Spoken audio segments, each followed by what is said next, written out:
بسم اللہ الرحمن الرحیم۔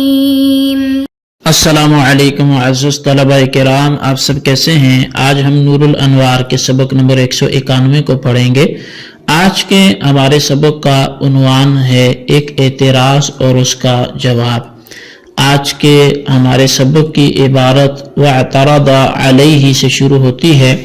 آئیے سب سے پہلے عبارت پڑھ کے اس کا ترجمہ کرتے ہیں، اس کے بعد باقاعدہ سبق کی وضاحت کی طرف بڑھتے ہیں۔ مصنف علیہ رحمہ لکھتے ہیں وَاعْتَرَضَ عَلَيْهِ بِأَنَّهُ يَلْزَمُ الْجَمْعُ بَيْنَ الْحَقِيقَةِ وَالْمَجَازِ حِينَئِذٍ، اور اس پر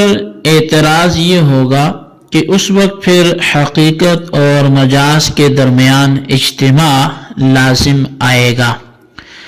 والجواب انه لا يستعار بمعنى كل بعينه لانه لو كان كذلك كان لكل نفل تام في سورة ما دخلوا معا، بل هو مجاز عن السابق في الدخول واحدا كان او جماعة، فيكون للجماعة نفل واحد كما هو للأول الواحد عملا بعموم المجازی۔ اور جواب یہ ہے کہ کلمہ جمی کو بعینہ ہی کلمہ کل کے معنی میں مستعار نہیں لیا گیا، اس لیے کہ اگر ایسا ہوتا تو اس صورت میں جب 10 آدمی ایک ساتھ داخل ہوتے تو ہر ایک کے لیے کامل نفل ہوتا، بلکہ وہ سابق فی الدخول سے مجاز ہے، خواہ واحد ہو یا جماعت، لہذا جماعت کے لیے بھی ایک نفل ہوگا جیسا کہ واحد اول کے لیے ہے، تاکہ عموم مجاز پر عمل ہو سکے۔ والاولا ان یقال ان الغرض من هذا الكلام هو اظہار الشجاعة والجلادة، فإذا استحقه جماعة باعتبار ظاهر معناه الحقيقي فاستحقاق الواحد له بالطريق الأولى بدلالة النص، لأنه فيه اظہار کمال الشجاعة۔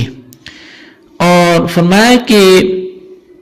زیادہ بہتر یہ ہے کہ یوں کہا جائے کہ اس کلام کا مقصد شجاعت اور بہادری کا معنی، بہادری کا اظہار کرنا ہے۔ پس جب لفظ جمی کے ظاہری معنی حقیقی اعتبار سے جماعت یعنی نفل کامل کی مستحق ہے، یعنی حقیقی جو اس کے معنی ظاہری ہیں اس کے اعتبار سے جماعت نفل کامل کی مستحق ہے، تو واحد کا بطریق دلالت النص نفل کامل کا مستحق ہونا بدرجہ اولا ہوگا، اس لیے کہ اس میں کمال شجاعت کا اظہار ہے۔ جی طلبہ کرام، یہ ہمارے آج کے سبق کی عبارت اور اس کا ترجمہ تھا جو آپ نے ابھی سماعت کیا۔ جیسا کہ آپ کے علم میں ہے کہ گزشتہ سبق میں ہم ان الفاظ میں سے کہ جو عموم پر دلالت کرتے ہیں ایک لفظ سے ہم نے گفتگو شروع کی جس کو الجمیع کے نام سے یاد کیا جاتا ہے۔ تو الجمیع ایک لفظ ہے جس کے حوالے سے ہم نے پڑھا کہ یہ عموم اجتماع کو ثابت کرتا ہے۔ تو اس پر ہم نے مثالیں بھی پڑھی اور قلعے میں داخل ہونے کی مثال ہم نے اس لفظ کے حوالے سے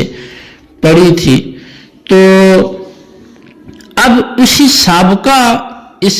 ہماری وضاحت اور سابقہ تشریح پر ایک اعتراض ہوتا ہے۔ اس کا کچھ پس منظر یوں ہے کہ ہم نے یہ بات پیچھے بیان کی تھی کہ سابقہ مثال میں جب یہ شرط لگائی تھی کہ جو کلا میں سب سے پہلے داخل ہوگا تو اس کو نفل سے ایسا دیا جائے گا، تو اب جب 10 آدمیوں کے فرادہ یعنی الگ الگ وہ قلعہ کے اندر داخل ہوں تو یہ بات ہوئی تھی کہ پھر لفظ جمی کے حقیقی معنی پر عمل کرنا متعذر ہو جائے گا، تو مجازی معنی پر وہاں پھر عمل کیا جائے گا، یعنی لفظ جمی کو لفظ کل کے معنی میں لیا جائے گا، مگر پھر اس صورت میں حقیقت اور مجاز کا اجتماع لازم آئے گا۔ اب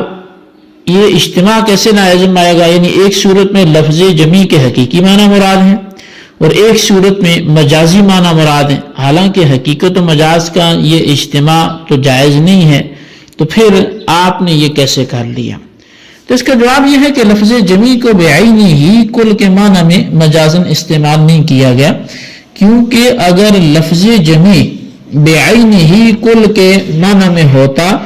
تو پھر 10 آدمیوں کے ایک ساتھ قلعہ میں داخل ہونے کی صورت میں ہر ایک کے لیے علیحدہ نفل تام ہوتا، جیسا کہ اگلی عبارت میں مذکور بھی ہے، حالانکہ یہاں 10 کے لیے صرف ایک نفل ہے، پس معلوم ہوا کہ لفظ جمی بعینہ ہی کل کے معنی میں نہیں ہے، بلکہ لفظ جمی من دخل اولا مجازا سابق فی الدخول کے معنی میں مستعمل ہے، یعنی جو بھی قلعہ کے اندر داخل ہونے میں سبقت کرے گا وہ انعام کا مستحق ہوگا، سبقت کرنے والا ایک شخص ہو یا پوری جماعت ہو۔ اگر ایک شخص ہے تو نفل تام اس ایک شخص کو ملے گا، اور اگر جماعت ہے تو پوری جماعت ایک نفل کی مستحق ہوگی۔ اس صورت میں عموم مجاز پر عمل ہوگا۔ عموم مجاز یہ ہے کہ لفظ سے ایسے مجازی معنی مراد لیے جائیں کہ حقیقی معنی بھی اس کا ایک فرد ہو، جیسے لفظ اسد سے شجاع مراد لینا، شیر بھی شجاع کا ایک فرد ہے۔ اسی طرح یہاں لفظ جمی من داخلہ والی مثال سے مجازن سابق فی الدخول مراد ہے، اور سابق فی الدخول کا ایک فرد لفظ جمی کا حقیقی معنی یعنی جماعت بھی ہے۔ پس جب جمی من داخلہ کا استعمال عموم مجاز کے طور پہ سابق فی الدخول کے معنی میں ہے، اور سابق فی الدخول ایک بھی ہو سکتا ہے اور جماعت بھی ہو سکتی ہے، تو اب حقیقت اور مجاز کا جمع ہونا لازم نہیں آئے گا۔ اب شارح رحمۃ اللہ تعالی علیہ فرماتے ہیں کہ فرادہ 10 آدمیوں کے قلعہ میں داخل ہونے کی صورت میں سب سے پہلے داخل ہونے والے ایک شخص کے لیے نفل تام ہونے کی بہتر وجہ یہ ہے کہ یوں کہا جائے کہ جمیع من داخلہ، یعنی وہ کلام سے امام المسلمین کی اس کی جو غرض ہے وہ شجاعت اور بہادری کا اظہار کرنا، یعنی قلعہ میں اولاً داخل ہونے والا شخص وہ ظاہر ہے شجاع اور بہادر شمار ہوگا، اور اس اظہار شجاعت پر وہ انعام کا مستحق بھی ہوگا۔ پس جب 10 آدمیوں کے ایک ساتھ داخل ہونے کی صورت میں لفظ جمی کے ظاہری جو معنی حقیقی کا لحاظ کرتے ہوئے 10 آدمیوں کی ایک جماعت نفل کی مستحق ہے، تو بطریق دلالت النص یہ بات ثابت ہو گئی کہ فرادہ یکے بعد دیگرے 10 آدمیوں کے داخل ہونے کی صورت میں سب سے پہلے داخل ہونے والا ایک شخص بدرجہ اولا نفل کا مستحق ہوگا، کیونکہ 10 آدمیوں کے ایک ساتھ داخل ہونے کی صورت میں اگر شجاعت کا اظہار ہے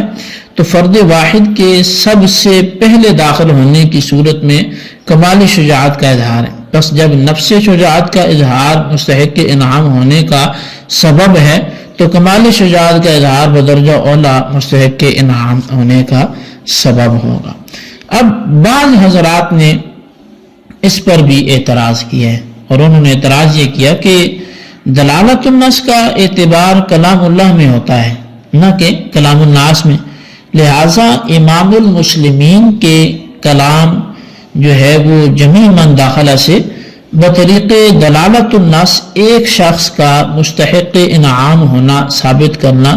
یہ درست نہیں ہوگا۔ تو اس کا جواب یہ ہے کہ یہ اعتراض بالکل لغو ہے،